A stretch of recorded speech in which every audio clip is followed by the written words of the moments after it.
Halo, salam sehat dan salam sejahtera. Pada kesempatan ini, saya akan memaparkan materi dengan judul Alat Ukur dan Kalibrasi. Sebelumnya, izinkan saya memperkenalkan diri saya terlebih dahulu. Nama saya Elizabeth Sri Saulina Elekta Situmeang dengan NIM 42131111018. Saya dari Prodi Pendidikan Matematika 2021 kelas D. Video ini dibuat untuk memenuhi salah satu tugas rutin mata kuliah Fisika Umum dengan dosen pengampu Budiman Nasution SPD MSI. Baiklah, saya akan memulai presentasinya. Pertama-tama, saya akan memaparkan tentang besaran. Seperti yang kita ketahui, besaran itu ada dua, yaitu besaran pokok dan besaran turunan.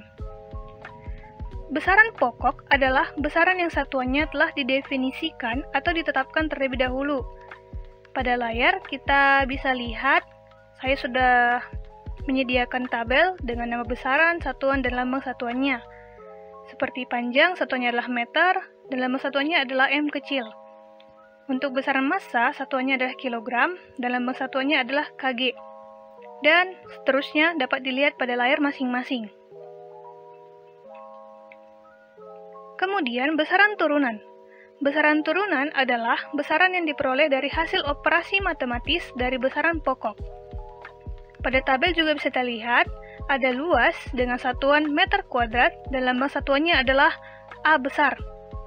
Kecepatan dengan satuan meter per sekon, lambang satuannya adalah V kecil, dan seterusnya.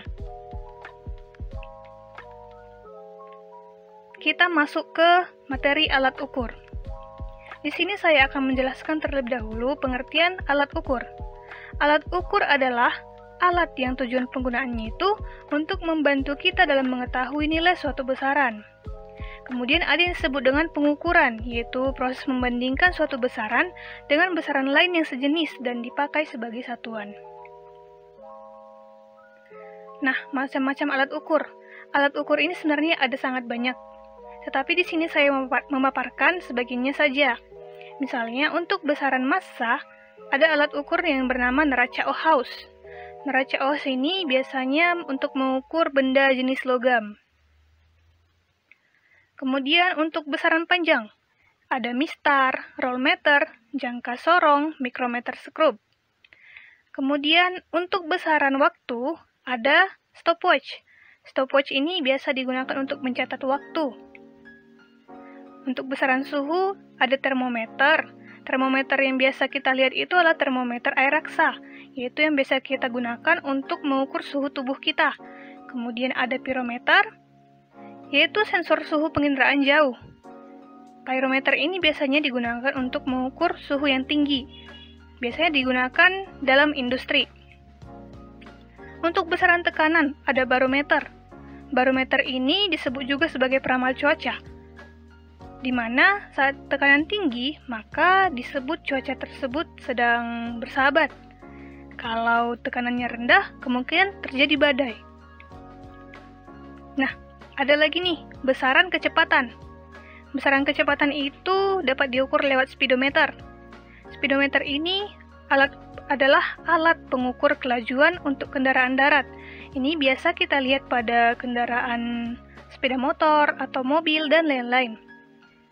Kemudian velocimeter. Velocimeter ini bisa untuk mengukur kecepatan angin atau kecepatan udara. Selanjutnya adalah ketelitian.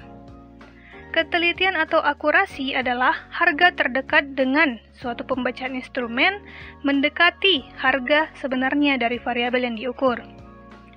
Kemudian ada ketepatan. Ketepatan atau presisi adalah kemampuan alat ukur untuk memberikan hasil yang sama dari pengukuran yang dilakukan secara berulang dengan cara yang sama.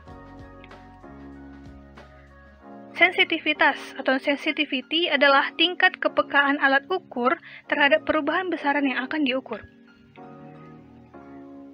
Kesalahan atau error, yaitu penyimpangan hasil ukur terhadap nilai yang sebenarnya. Idealnya, sebuah alat ukur itu yang memiliki akurasi, presisi, dan sensitivitas yang baik. Tingkat kesalahannya relatif kecil, sehingga data yang dihasilkan akan akurat. Kalibrasi. Kalibrasi alat ukur merupakan proses pengecekan dan pengaturan akurasi dari alat ukur dengan cara membandingkan suatu standar yang tertelusur dengan standar nasional maupun internasional dan bahan-bahan acuan yang tersertifikasi. Tertelusur maksudnya kemampuan dari hasil ukur untuk dihubungkan ke standar nasional maupun internasional. Manfaat kalibrasi sebenarnya ada banyak, tetapi di sini saya akan memaparkan 3. Yang pertama, kalibrasi bermanfaat untuk menjamin kondisi alat ukur tetap terjaga sesuai dengan spesifikasi, untuk menghindari cacat atau penyimpangan hasil ukur, dan menjamin mutu produk yang dapat kita lihat lewat sistem pengukuran yang valid. Hal yang kita perlukan dalam proses kalibrasi alat ukur. Yang pertama, kalibrator, yaitu bahan ukur sebagai acuan komparasi dalam kegiatan pengerjaan kalibrasi. Yang kedua, ada objek ukur. Yang ketiga, prosedur kalibrasi yang mengacu pada standar kalibrasi internasional maupun nasional. Dan lingkungan yang terkondisi, baik dari suhu ataupun kelembapan. Kapan kalibrasi dilaksanakan? Nah, kita perlu melakukan kalibrasi saat suatu alat ukur tersebut merupakan perangkat baru. Kemudian, perangkat yang harus dikalibrasi dalam periode waktu penggunaan atau jam operasi tertentu. Misalnya, saat 1000 jam pakai atau 5000 jam pakai, dan sebagainya. Kemudian saat perangkat bertumbukan atau mengalami getaran yang berpotensi mengubah kalibrasi. Kemudian saat hasil pengamatan masih dipertanyakan.